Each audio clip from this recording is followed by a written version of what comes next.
আসসালামু আলাইকুম। হাইপারটেনশন নিয়ে অনেকগুলো সিরিজ করব ভাবছি। হ্যাঁ, তো এক এক করে আগাই। আমাদের দেশে হাইপারটেনশনের চিকিৎসা নিয়ে একটা ভুল ধারণা আছে। হ্যাঁ, অনেকে 140 আর 90-এর উপরে পেয়ে গেলেই হচ্ছে প্রেশার ওষুধ দিয়ে দেয়। আসলে প্রেশার ওষুধ এইভাবে স্টার্ট করা কোনোভাবেই উচিত না। অনেক কিছু দেখতে হয় প্রেশার ওষুধ স্টার্ট করার, কমেন্টস করার ক্ষেত্রে।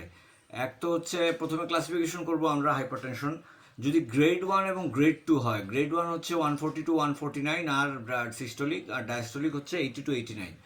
আর গ্রেড 2 হচ্ছে 160 টু 179 আর ডায়াস্টোলিক হচ্ছে 90 টু 99।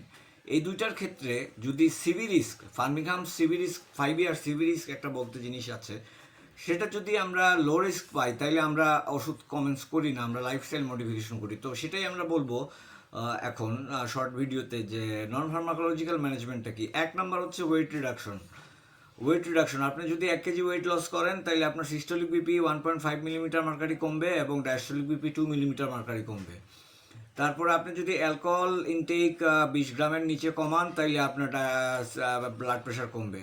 আপনি যদি এক্সারসাইজ করেন, ব্রিস্ক ওয়াকিং করেন, তাইলে আপনার ব্লাড প্রেশার কমবে, মডারেটলি কমবে। আপনি যদি সোডিয়াম ইনটেক কমায় দেন, পাতে লবণ কমায় দেন 4 গ্রামের কম, তাইলে হচ্ছে আপনার ব্লাড প্রেশার কমবে।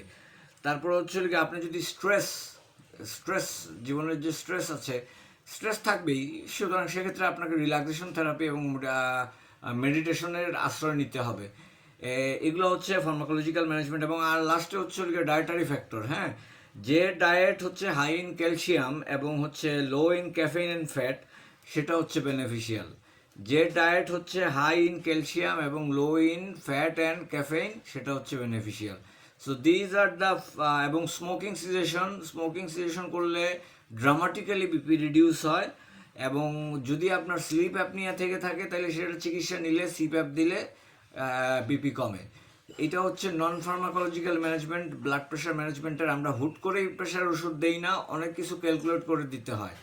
হ্যাঁ, সবাই ভালো থাকবেন। আমরা হাইপারটেনশন নিয়ে আরও অনেক ডিটেলস আলোচনা করব। হাইপারটেনশন অত সহজ বিষয় না, এটা অনেক গভীর বিষয়। আমরা একে একে আলোচনা করব। আজকে আলোচনা করলাম নন ফার্মাকোলজিক্যাল ম্যানেজমেন্ট অফ হাইপারটেনশন। আসসালামু আলাইকুম, সবাই ভালো থাকবেন।